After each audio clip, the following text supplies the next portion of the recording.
2015년 현충일 특별집회 새로운 부흥의 필요성 메시지 2 신성한 계시의 최고봉에 도달함 두 번째 새 예루살렘으로 완결되는 그리스도의 몸을 산출하기 위하여 생명과 본성과 표현에서 하나님이 됨 2주 4일 아침의 누림 요한복음 1장 14절 말씀께서 육체가 되시어 우리 가운데 장막을 치시니 은혜와 실제가 충만하였다.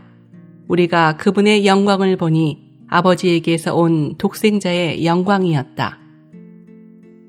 12장 24절 내가 진실로 진실로 여러분에게 말합니다. 한 알의 밀이 땅에 떨어져 죽지 않으면 한 알 그대로 남아있지만 죽으면 많은 열매를 맺습니다.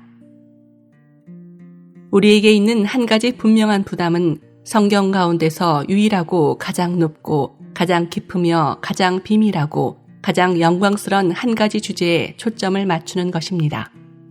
이 주제는 바로 사람에 대한 하나님의 최고의 목적입니다. 성경은 하나님에 관해 말하는 책, 특별히 하나님과 사람의 관계에 대하여 말하는 책입니다.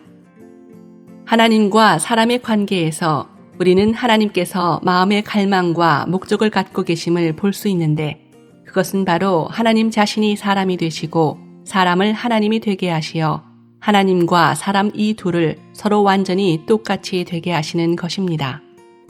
하나님은 하나님이시지만 직접 사람이 되시어 인간 본성과 인간 생명을 가진 사람과 똑같이 인생을 사셨습니다.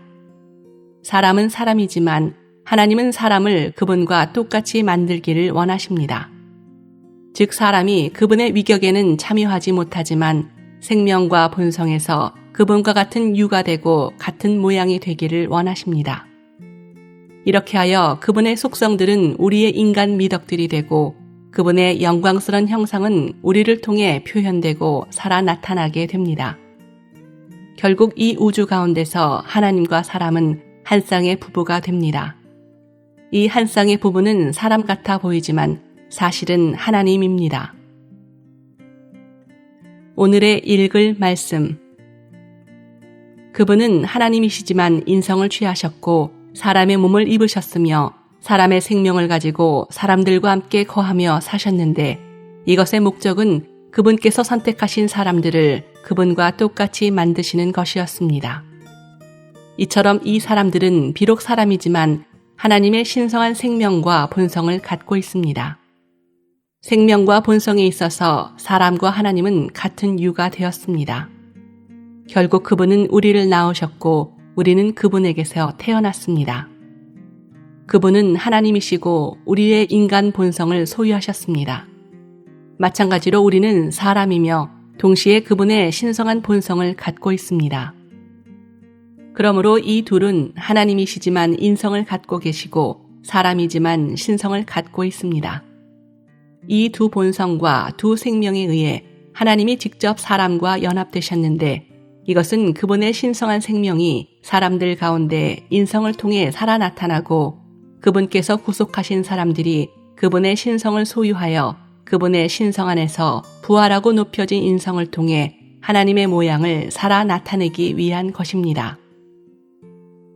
최종적으로 이것을 통해 하나님과 사람은 똑같아지고 함께 연합하며 심지어 함께 건축됩니다. 하나님은 그분 자신을 사람 안으로 건축하시고 사람을 그분 자신 안으로 건축하십니다. 하나님 자신이 이 구조물이 되셨는데 바로 그분이 이 구조물의 내지적인 요소, 곧 내적인 근원과 요소와 본질이 되셨습니다. 또한 그분께서 구속하신 사람들은 내지적인 요소, 곧 근원과 요소와 본질 안에서 함께 건축되어 이 구조물의 외적인 골격이 됩니다. 이것이 우주 안에 있는 한 세 사람입니다. 이 세 사람의 궁극적인 완결이 바로 새 예루살렘입니다. 새 예루살렘은 바로 하나님과 사람, 사람과 하나님이 하나로 조성되어 이루어진 조성체이며 인성 안에서 표현된 신성이자 신성 안에서 영광스럽게 된 인성입니다. 그러므로 신성과 인성, 이 둘은 상호 거처가 됩니다. 하나님이시지만 사람이신 분께서 사람이지만 하나님인 우리 안에 거하시고 사람이지만 하나님인 우리는 하나님이시지만 사람이신 분 안에 거합니다. 하나님과 우리는 상호 거처인 것입니다. 이처럼 그분의 신성한 영광은 인성 안에서 극도로 휘황찬란하게 빛을 발합니다. 여기에는 어떤 선량함이나 사악함이 조금도 포함되지 않습니다. 즉 선이나 악과 무관한 것입니다. 하나님의 경륜은 절대적으로 선과 악 밖에 있습니다. 하나님의 경륜은 바로 하나님과 사람이 하나님이자 사람이며 사람이자 하나님인 한 실체가 되는 것입니다. 이 경륜 안에서 이런 경이로운 과정을 통해 하나님께서 사람이 되심으로 사람을 신격에서는 아니지만 생명과 본성에서 하나님이 되게 하십니다. 하나님께 이 과정은 육체 되심, 인간 생활, 십자가에 못 박히심, 부활이었습니다. 우리에게 이 과정은 거듭남, 거룩하게 됨, 새롭게 됨, 변화됨, 같은 형상이 됨, 영광스럽게 됨입니다. 하나님은 사람이 되셨고 결국 사람은 생명과 본성에서 하나님이 될 것입니다. 그럴 때 하나님의 영원한 경륜이 성취될 것입니다.